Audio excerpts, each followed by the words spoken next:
Back to the XU podcast, episode 43.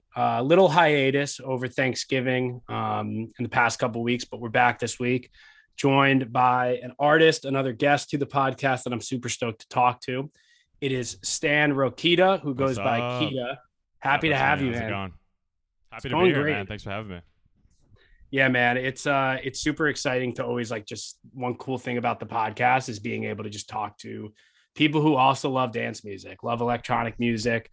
So super excited to kind of get your story, hear a little bit about what you've been up to and kind of chop it up in a little conversation just about, all things dance music. Absolutely. Let's do it. I'm excited. Cool, man. So I just told you a little bit about the podcast, but I'd love to kind of just start. I usually do this with guests that I have on is little backstory on you. And that can be anything you want. It could be music focused. It could be kind of how you got into dance music and your journey to kind of where you are today. Yeah, I love it. Yeah, what's up? My name is Kita. I'm a DJ slash producer slash artist based out of LA right now. Yeah, I mean, I just started pretty recently. I basically quit my job like 2 months ago, and I'm full time on this right now, and just really trying to get the whole brand going. And I would describe the music I'm making right now and the music that I'm gonna post very soon, like my originals, as very much like house music meets like early 2000s like pop punk, and just super guitar based and just sort of like emotional, like the vocalists I want to work with and the Yeah. songwriting I'm doing is like totally targeted towards that.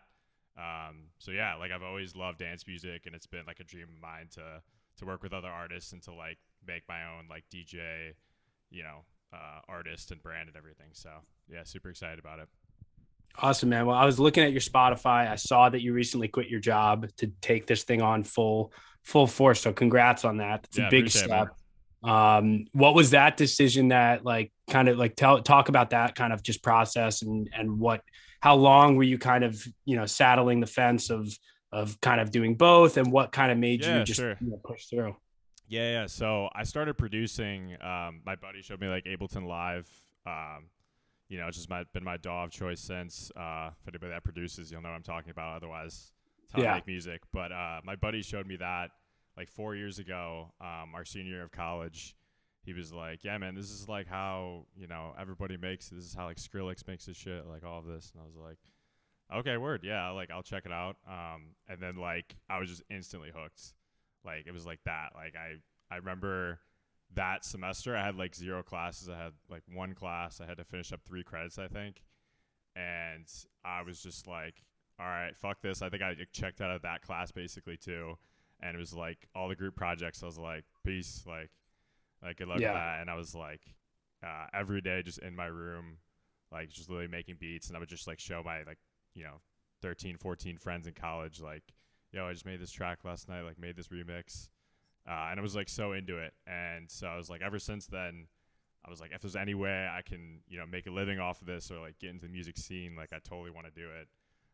So Yeah. yeah, that's been the story since I worked as a software engineer out of college and did that for the past 2 or 3 years.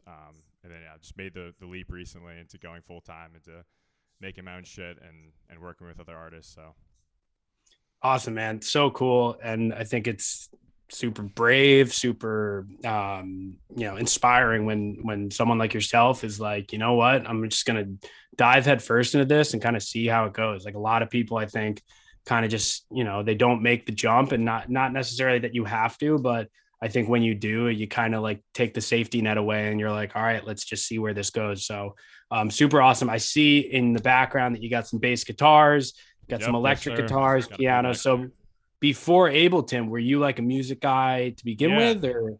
yeah, I was. So my first, start in music, like a lot of kids, like in like 5th grade, 6th grade, I was in, the music band class, or whatever, at my elementary school. Did that for a while. Played trumpet for a minute, and then I switched over into percussion. So I just did like whatever they needed for the song. I'd be the triangle guy. Sometimes it'd be snare drum, bass drum, whatever. And then jump forward to high school, I was actually in the marching band and concert band then too. And continuing with percussion. So I'd play like snare drum was my main thing. Yeah, so I would just continue with that. And I definitely got like all my rhythm from, from those years, and a lot of like the love for music definitely started then. Um, but yeah, so I've always kind of been around it. The guitar thing is actually pretty recent, but like I Cool. said, like I think a lot of the songs I love are like Blink-182 is like one of my favorite bands, and I know like all their songs word for word.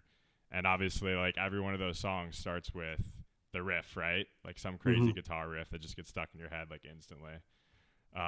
So I've always like wanted to replicate that in music as much as possible. So like had to pick up the guitar, I think I started that 2 years ago. I think during the pandemic I picked it up. Um, and yeah, so just continue with that. And I mean, even still, I'll like get friends to play in the guitar if I can't figure it out, Yeah. and I do that from time to time too. So Cool. Well, you came to the right podcast. I'm a firm believer that Tom DeLonge is the most incredible in my musician head, to ever walk the earth. The guy is underrated in like the scope of like the grand music scheme. And I'm also obviously huge Blink 182 fan. Really, like my first love with music, I would say, was Blink 182. Much like you, knew all the songs. Stoked they're back together. yeah, I'm Big going to see Angels him and in Airwaves June fan. in LA. I'm Yeah, going to their concert, so yeah, I'm super stoked about that. and it's funny because and we'll talk a little bit more about Blink in a second, because I do think there's actually some correlations with like melodies and the structure of their songs to even dance music today. And you look at like the early golden years of EDM, the progressive house era, like those I find a lot of similarities, especially with like Angels and Airwaves and that anthemic rock and those big drops and progressive house Yeah, songs. 100%. I see what you're saying. um for you, give me a little bit of a time frame. So like when was like your dive into Ableton? What were you listening to then? Was it electronic? Like was like how old are you? So I think like the first time I was listening to like electronic music would be early high school. Um, I can't really think of a time before that where I was like super big into that. I think I was, before that I was listening to like rap or like whatever. I like my brother was really into rap and like Lil Wayne and like all the pop stuff back then. Um, and then actually that same brother he had a phase where he was really big into classic rock too. So we listened to a lot of AC/DC when I was super young. Um, and then sorry, I lost my train of thought. We're going on No, you're good, music man. background. Yeah. Yeah, like I'm just curious, like what were Yeah. you, what kind of Sure. electronic Yeah. music were you So into? then I would say in high school it started to when I started getting EDM, I was super big into like Swedish House Mafia, like you Yeah. mentioned, like the anthem, So you're probably progressive house 20, of the day. you're probably 26, 25, I'm 27. 26 right now. Yeah, just Okay, turned. so same age. So yeah, and the story, I've had a lot of DJs and producers on, and sometimes I'm hesitant to even like ask because it always seems like the same entrance into the dance music world. Like hearing Right. Levels for the first time, hearing Titanium or Oh any of yeah, those no, early Avicii in high songs. school for sure too. Yeah, Avicii's a big one. Awesome. And obviously, so you kind of dove into it and you have this music background, kind of like pop punk, punk rock. You obviously had a little bit of rap, like, classic rock. So there's a lot of elements that I imagine kind of, have made their way into your music today. But before we get to today, tell me a little bit about, I know you were talking about how you went full time into this, you moved out to LA. So I'm interested in that because I'm on the East Coast. So most of the DJs that I've talked to are, we're an East Coast podcast. I'm familiar with the East Coast scene. Tell me a little bit about LA kind of as a whole. Like, what is it like being an aspiring artist out there? One, what is the scene like out there in the electronic world? Like, what are people listening to? Because a lot of times you hear what's happening in Europe is different than what's happening in America. But I think there's even like a little bit of like what people are into on the East Coast is maybe different than what's on the West Coast. So long-winded question, but tell me a little bit about LA and what it's like been, living out there. Yeah, it's super sick out here, man. It's a good place because like people respect creativity here, and that's like huge. Just like getting support, especially like when you're starting, like where I am.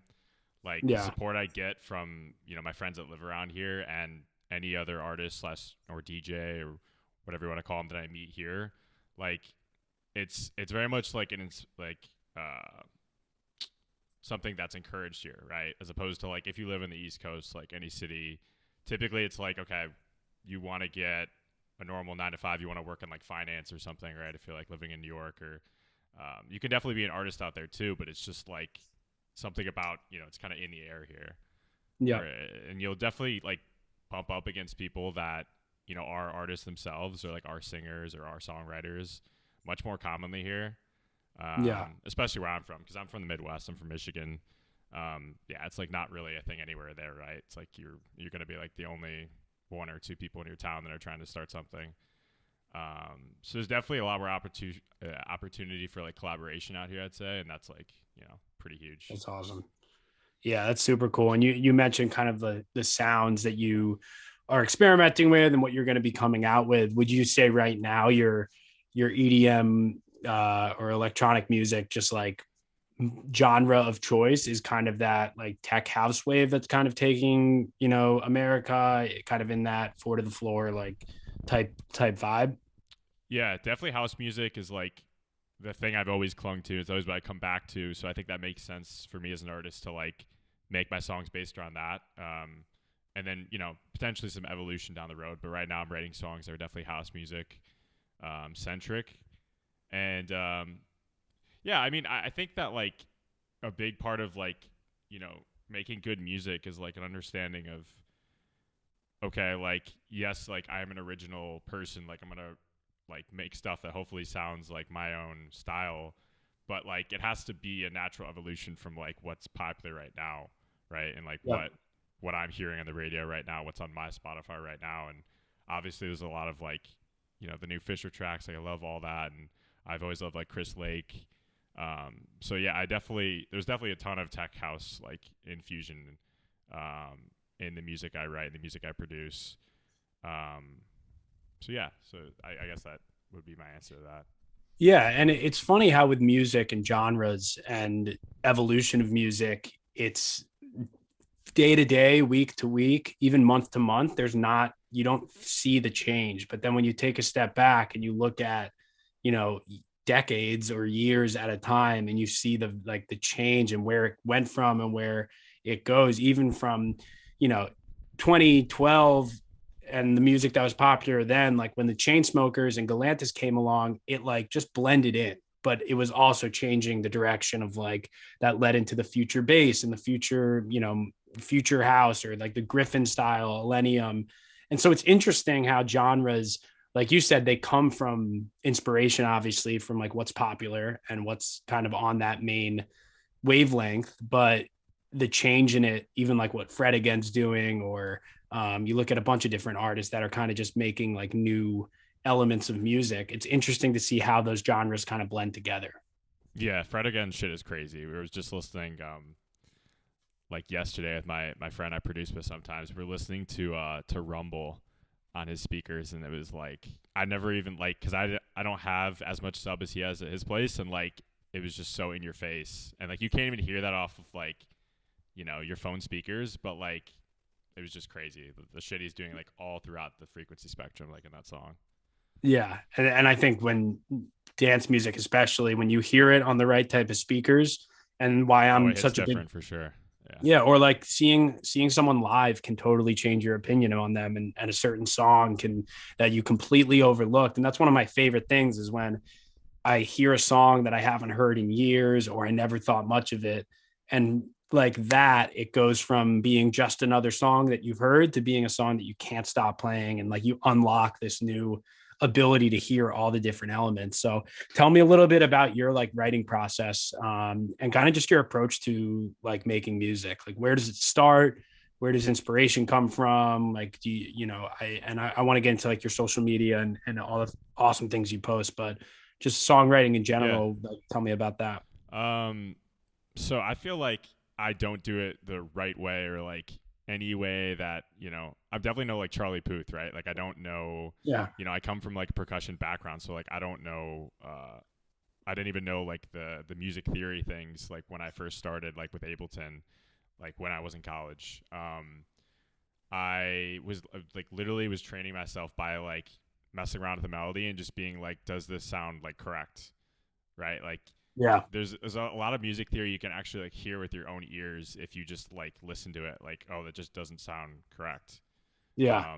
So it's actually more intuitive, I feel like, than a lot of people might think who aren't like into writing their own stuff, or they think it's like more complex than it is. It's a lot of my stuff is literally just like, oh, do I think that sounds good? Like Yeah. if it sounds good, then I'll continue with it. If Yeah. it doesn't, I'll scrap it and I'll be like, okay, that melody's trash. Like try again. Hmm. So honestly, that's so much of like my writing slash producing anything is like it's just trial and error, to be honest. Yeah. Um, it's kind of trial and error, and then a lot of times what I'll do is listen to a song I really fuck with, like at the moment, Yeah. or a combination of songs is like even better for me. And I'll basically pull parts of each of the like songs that I'm like, oh, like this would just fit perfect, like right here. Hmm. And oh, I'm gonna like take that melody and tweak it a little bit. Um, Yeah. because like in my opinion, that's what all music or all music evolution is like we're all like stealing from each other like a little bit, you know. Yeah. We're 100%. like stealing and then tweaking, right, and like making our own. Um, and so that's kind of my philosophy is I'll kind of steal in a healthy way, Yeah. and then tweak it into my own thing. And I think stealing almost puts like a negative connotation on it, which it shouldn't Yeah, I said because that on purpose. Like stealing is just to catch your attention. Like it's not yeah, stealing. It's like taking inspiration. But yeah, exactly. And I think sometimes, obviously, you see every now and then like videos go viral for this song sounding exactly like this song. And obviously, there's cases where that does apply. But like to your point, like I think all music, especially when the genres kind of blend together or when new genres are being made, they take elements from other ones. And even some artists, like, some artists sound exactly like Martin Garrix, some artists sound exactly like Chris Lake, some artists use the Avicii sound and kind of like aim towards that. And I think it's I don't like when people gatekeep like artists or like elements of genres or whatever it is because it's all intertwined. So for you, when you make a song, does it start with a kick drum? Does it start with a like that percussion that you're kind of used to? Does it start with chords? Is it different? um, I'm just trying to think. It's definitely different, but I guess I could tell you like what does it usually start with is I would say bass line. Okay. I used to start like when I first started the first couple of years, I would start with like the breakdown like section or like a verse or whatever of the song and sort of start from like the low energy point and like then kind of work up into like what the Yeah. drop is going to be. But now I'll usually start with like the main like core idea, like what's going to be like playing in the drop, what's going to be like Hmm. my main melody, what's going to be my main vocal chop, Yeah. or what's going to be like my main bass line groove or whatever. So I'd say I Yeah. usually start with like the kick and bass of like the drop slash chorus. Um, and I'll usually kind of work backwards from there. Like, okay, now, maybe I'll add like a cool guitar riff that goes on top of this, or like I'll add some pads in the background that are like supporting that. Um, but yeah, I always feel like since it's house music, like at its core is that groove, right? It's like Yeah. if it doesn't make you like at least bob your head or like want to get up and dance like a little bit, like it's definitely not the track I want to make. So like it should Totally. start there in my opinion, and like you figure out how to like work from there, kind of. Yeah. One thing that stood out to me from you is kind of your approach to social media and obviously being a full time artist and trying to obviously make a name for yourself and grow your brand and everything. Um, Talk a little bit about that and like tell people what you do and kind of your approach to social media as a whole, both like the streams that Yeah. you've done, way you approach TikTok, things like that. Yeah. So one thing I did that was kind of cool is I did a number of streams that were. I actually meant to do it for this right now, but this is not Yeah. going to my Instagram live. But I was telling Andrew at the beginning, like I like to like do as many like live things as I can, Yeah. just to be like, yeah, just to like, because I think people appreciate that, like that element of like, oh, I can't like prepare anything beforehand. It's like this is just what Hmm. I do. Um, and so I was doing a series where I was like basically taking the desktop recording and it was going straight to my Instagram feed. And it was like me, building songs. I did a series where I was like every day doing an hour of a remix I was working on. I was doing a Chainsmokers Closer like tech house remix. Yeah. And so you kind of got to see, if you followed the whole thing, like me building basically the whole thing from just The taking the process. vocal, taking the vocal Yeah. off of like a YouTube acapella somebody made and working from there, building the whole instrumental and the whole idea. Um, so yeah, it was a lot of process on that one. TBD if I'll continue with those. I think the only thing I kind of realized for that one is I either need to reach out to more producers and get them on the stream, or I need to cut it down into a little more bite-sized pieces, just Yeah. because the songs take a long time to make. I don't know Yeah. if Yeah. if you're aware, but like I think I saw like one time Martin Garrix was talking about like he had like 40 he was on like his 45th version of a song, and he was still like adding shit to it. He was like, I'm gonna add these strings now to the song or whatever. Yeah. So like I think it's some of those take forever, right? It just depends. But I think it's super cool, man. I told you, like, I'm not a producer. I don't make music. I just love dance music. And one thing I love is getting that peek behind the curtain just as like a music fan. And, mm-hmm. even Kygo recently has been posting like some making ofs, like of obviously incredibly well produced. Like his team does a great job with them. Um, and I think with some of the DJs who have gotten to in the dance music world so big in terms of like, you know, and I want this to go into a conversation that I'm interested what your thoughts are, but like even like a guy like Alesso, it's like he's been making music for so long, like, and he's so at the top of the dance music world. It's like, like, is he making like sitting down on his computer and like making these songs? Obviously, there's teams now that he has, That's and a there's great people question. out. He's definitely not doing the whole thing, I don't think. Yeah, but also like, and it's an argument because I've gotten into some debates and I really know nothing, so I'm really just going off like passion of like being fans of these artists. When people say there's no chance that Nora En Pure makes any of her music. There's no chance that, Chris Lake makes all of Fisher's music or anything like that. Like, I'm sure there's truth to that on a lot of levels in music.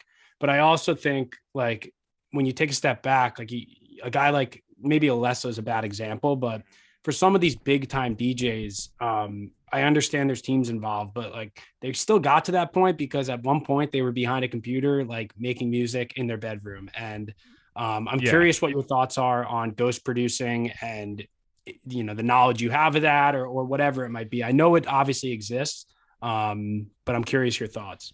Yeah, I mean, there's no question it exists. And I'm starting to realize this more every day because, like, the time I've spent in Ableton building tracks, like, I'm just aware that, like, it takes hours and hours to, like, especially to get to the professional level and to have just the consistency that, like, some of these tracks you'll hear from, like, Martin Garrix have. When I listen back to some of these tracks, like, I forget which one it was, but there's one where he dropped recently. It was like, I'm stuck in a loop or something. I don't know Yeah. if the name is called Loop or whatever, but like, Yeah. I just listen to shit like that and I'm like, I can hear how much time was spent on this, Yeah. to get this like thick sound out of like, and this like just beautiful sound out of the speakers. I'm like, somebody had to spend like, like 100 hours at least, or probably more than that on that track. Definitely. And it just like makes sense to me that like, Martin Garrix, he has to tour, right? He has to do all these live shows. I'm sure he's got a booked schedule. He can't be spending more than, maybe like 4 hours a day in a room, like working on that. He has other things he has to worry about. And it just makes sense. Like, I'm sure he has somebody that he's like, hey, please, like, clean this up. Like, Totally. add another layer of vocals under this, add a vocoder to this, like, clean that up. Because like he knows, I know that like his first job, and he said in interviews many times, is like he was a ghost producer himself. So I know that he knows how to build all the tracks and like could easily do it himself, and probably for some has done the whole thing. But it just doesn't make any sense that like you wouldn't have a team of people or a few producers under you that can just like work on the track for you. Like there's certain things that don't really take that much creativity, but just take time. Yeah, and I think that's a perfect way to look at it. And I think the reason why like I don't get in heated arguments, and again, I don't really know. Like maybe I'm naive and I'm just like I look at these guys like there's no way that they don't make their own songs. Of course, I understand like the teams are involved. At this point, they're touring 250 days a year. It's crazy. Like they're not going to be sitting in a studio to like be able to put out and that's why you don't see a lot of albums. That's why you don't see a lot of like singles come from certain artists. But I also think like the flip side to that is a guy like Martin Garrix. I imagine who's been doing this since he was 15 years old. Like he's obviously super busy now, but at the end of the day, like I would like to think that a guy like Martin Garrix like wants the final say and wants complete ownership of like Yeah, what for he's sure. putting out there He's under his definitely name. he has the final say. I'm sure, and like Mhm. he can speak the language of like the technical side of like his DAW or whatever he's using to build the track. Like he can speak that language and like knows how to like instruct somebody. Like that's the key is like he knows to tell someone like, oh, can you just go back and like make that a little brighter or like take that down, like mix that in a little better or whatever. He can use all that lingo to like tell someone to do that. He doesn't have Yeah. to do it himself. Yeah. It's an interesting conversation that I think some people like just kind of they look the other way at it. They're like, all right, it's definitely happening. And for some producers who are I guess it's more a question famous, of do you think it's wrong that they do that, right? yeah, Like is it really wrong? Like do you really I, have to like how far back in the process do you have to go as an artist for it to be like viable, right? Like yeah. It also, I think, like the authenticity of like how they got famous too. It's like I'm there's certain DJs out there or producers that probably don't make any of their music, but they're just out there as like the name, and it's a corporation at this point where they're just making money off of it. Um, and like that is like a bad taste in my mouth of the fact that it's happening. But it's also like, do I not want to think about that about the DJs I like or the producers I like because it would like ruin the music? But I also think you can tell, I think, with mute, like hearing a sound and the identity of an artist. And the type of music they're putting out, if it's authentic, like if it's quality music that has been like that has the roots and the structure of who they are as an artist, or at least who they've built themselves up to be as an artist, I think that's when it's not wrong because they're yeah, just when they busy have their people. signature sound, like it's just someone else helped them make it, but as long as they keep is that what you're saying? Yeah. Kind of they keep Yeah. And their their core. if it's not like cheap music, because I think like a lot of times in EDM, some songs come out and I think maybe it's because I've been listening to it for so long and my genres have changed and my preferences have Yeah, changed. you're But like, I know that hi hat. I know exactly where you got yeah, or that. yeah, and I just hear it and I'm like, this just and it's a 2 minute song and there's like it's thrown out and it's kind of like to me like there's a lot of that I think happening today, but there's also a lot of really good underground culture coming up as well too, where people like John Summit are building up like this incredible wave of tech house and you have Lane 8 with melodic house and what he's doing in that world. So it's definitely interesting and it's interesting to get your perspective on it as somebody who's trying to build an identity as an artist, to try to build a brand, because that's ultimately what it is building yourself as like a person and an identity. And that leaks back into what you've been doing with social media. Yeah, I would say as far as the branding stuff, it's one of those like necessary evils where it's like you obviously need to have some identity that distinguishes you, especially because like as a DJ, like um unless you have some other live like aspect to it. Like I know like Fredigan's doing his thing where he has like the sampling pad, Yep. which is really cool, and he does that. Um, but yeah, like other than that, like obviously you need to have all this extra stuff, right? All these like extracurriculars to be like, yo, this is why I'm so cool. This is like why you should come to my music. Like this is what it all means. Like outside of like I push a couple buttons like on Yeah. the decks and like play my songs with a few transitions in between. Yeah. So like, but as far as all that, like I'm still figuring that out like 100%. Like, I would love to figure out like a few more, series I could do, other than just like the live stream like production, just to grab people's attention and definitely like engage my fans.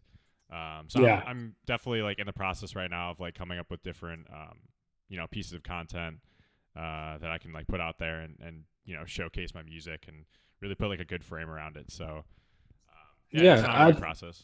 And I think that identity is so important in like building a fan base. And like again, the music and the art is one thing, but also what people see in like the person. And I saw you posted a video of like making a song with your girlfriend and like you guys were going through like bass lines and stuff and like that type of stuff. And Fisher's a good example, right? Like Fisher has built up this crazy It's wacko just crazy, Australian man. dude. He's so But at crazy. the Like same I couldn't even time, imagine hanging out with him. Like, could you? yeah. And then, but at the same time, like I think one thing that makes him so likable is he's got this beautiful wife who he seems to like again, and social media you can paint it in a different picture. He's got his goddaughter Minnie, who's like always in his videos. That like it's like that his niece or something is like, and incorporating stuff like that just kind of makes you more real, and it allows people to connect with your music more, which is super cool. So tell me about like TikTok. Like obviously we talked about Instagram a bit and kind of building that brand. I just made a TikTok for the podcast. Oh yeah, there I you held go. off for a while. It was No, you something have that I, to. It's crazy. It's taken over. Yeah.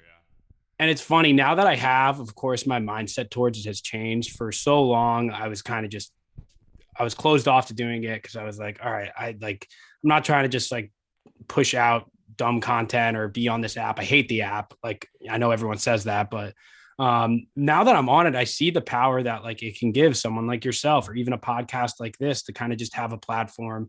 So tell me about like what you like about TikTok and what you don't like about it, and especially being in LA where I'm sure it's very prevalent.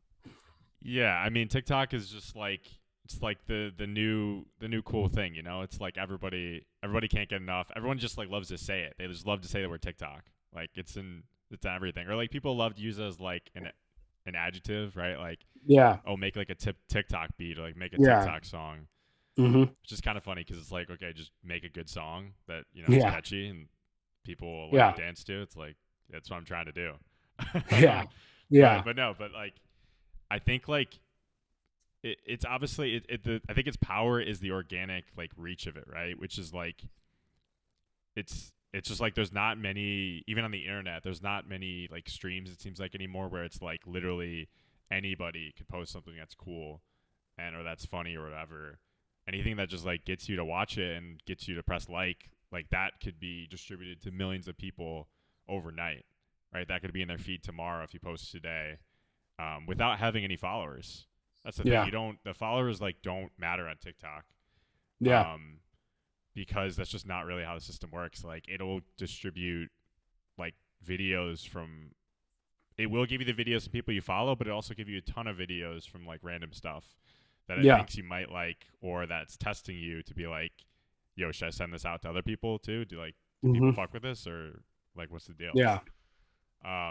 So yeah, it's like obviously as like especially as a newer artist, it makes sense, right? That like random people can see your shit and be like, "Oh, this is a dope song. Like this is catchy." Um, and yeah, so I think like I plan as I'm working on my originals here and releasing them in the coming months to like just abuse the hot at TikTok, like Yeah. absolutely like push on it like every day. You know, just post another video like with the music being your own music and Yeah. just like getting it in people's heads, right? That's Yeah. the idea behind it. It's kind of like, and again, I literally just made one like last week, so I'm like very new to it. But like I think a big part of it is throwing, like you're already on it, so it's just like throw stuff at the wall and see what kind of sticks. And if it doesn't stick, it's still just like it's like posting it on Instagram. It's like who cares? Like I've been posting. I posted a video today about John Dahlback, who's like this. I don't know if you know John Dahlback, but like he's No, posted a I'm not single. familiar. What is he? So yeah, he's this like melodic deep house DJ, kind of like Nora and Pure, Eric Pritz, Lane 8. The guy has literally put like 37 singles this year. Every single Friday, he's on my release radar, and it's good music. And I was like, this dude, like, I'm gonna just Machine. talk, yeah, machine. So I posted it. It's like super niche, but who cares? And it's fun to just like play around with. It's a cool creator app, and I definitely held off on it for a while, but I definitely see the power in it. And I'm not going to take myself too, like, I'm not going to try to perfect every video and make every Well, editing. that's the thing about it is TikTok is like I think it's because it's like super Gen Z like, you know, controlled. Like at its like, you know, founding it was like, you know, Gen Z's thing.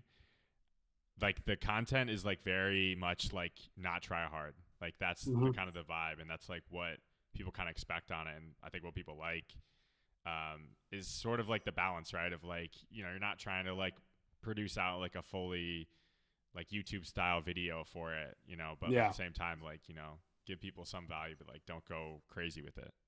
Yeah, exactly. Um, awesome, man. Well, I want to know like kind of what your next 6 months look like? As like, I know you just kind of dove into this head first. Might be hard for you to think even past tomorrow. But as like for goals that you have or things that you want to be able to accomplish, what does that kind of look like for you? Yeah.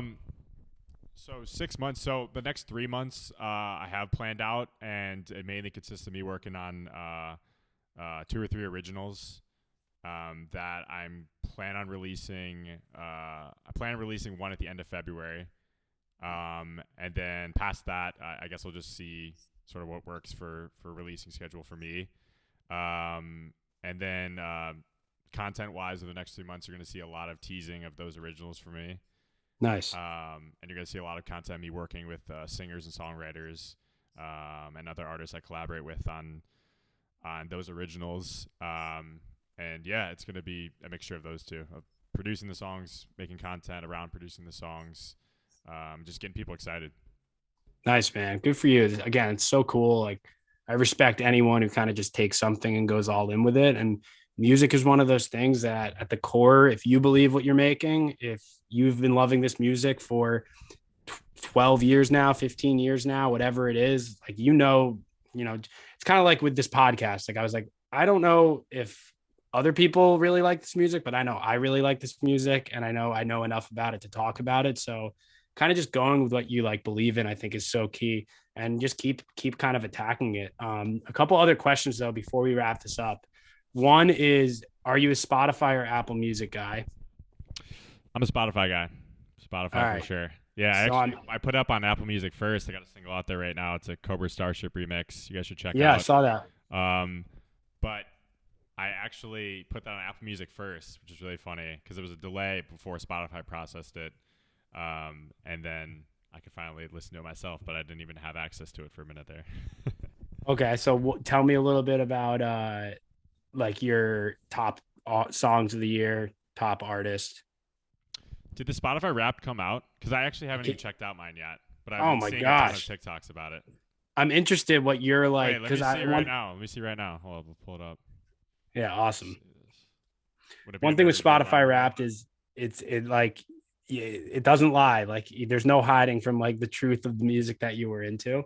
So I'm curious, what you've been into, and who are some of your favorite artists right now, mainstream, like underground, things like that. Oh, you have to look at the mobile app. 1 second. Yeah, should dig this up for you.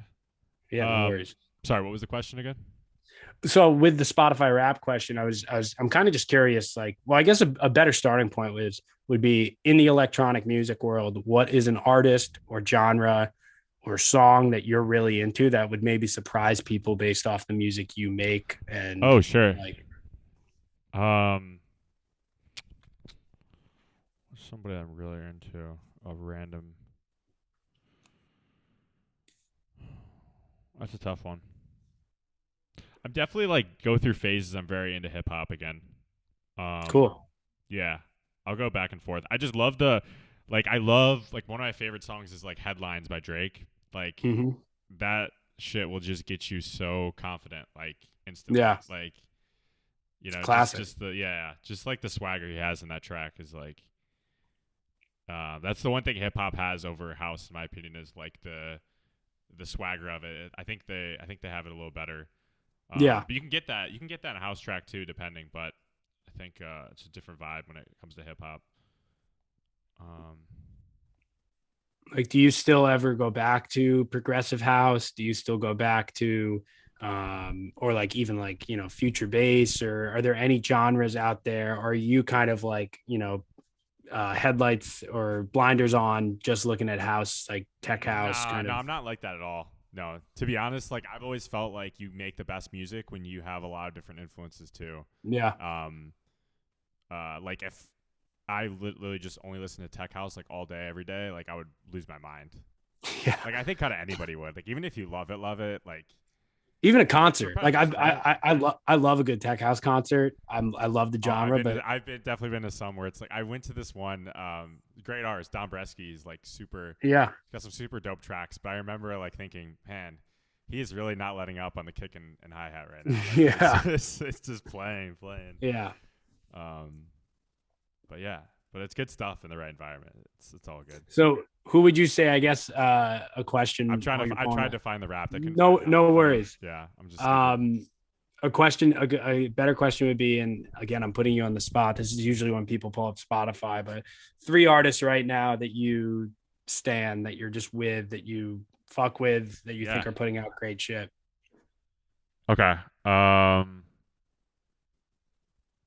So I thought this is another off genre one, but I thought the newest like Drake 21 Savage album was Cool. super dope. I love that one. Um. And then who's another artist that's I've been listening to a ton of Chami lately. He's had a few Cool. tracks that he dropped that have been on repeat, definitely on my Spotify. Nice. Um, the third one is they just dropped a new Blink song, actually, Edgy, Yeah. which is Yeah, man. hilarious, man. They're so old, but it's like it still kind of has their vibe in it too, which is crazy. Yeah, like I said, I mean, I love Blink. I'm a huge Tom DeLonge fan. I think just his song. I mean, also a huge Angels and Airways fan, Boxcar Racer. So super stoked for the new Blink album. I mean, the Yeah, fact like it feels different this time around. I wasn't a big fan of Skiba, just to be honest. But it's really exciting to like think that Tom is back and excited to be making music with Blink seemingly. So really yeah, stoked for their new album. And again, I always thought there was a good niche for producers. And if I ever stuck with FL Studio, I probably would have tried to make like progressive house Blink remixes or Angels and Airwaves like remixes because it is like anthemic melodies, buildups. Angels yeah, and Airwaves more so, but yeah, I mean Blink's yeah. the It feels best. like EDM is just without the percussion, basically. Totally, totally. All right, man. Well, anything else that you want like people to know about? I know you have the song on Spotify and Apple Music, which I'll let people know about and I'll post. Yeah, yeah. Go Um, stream Kita You Make Me Feel on Spotify, Apple Music. That's out.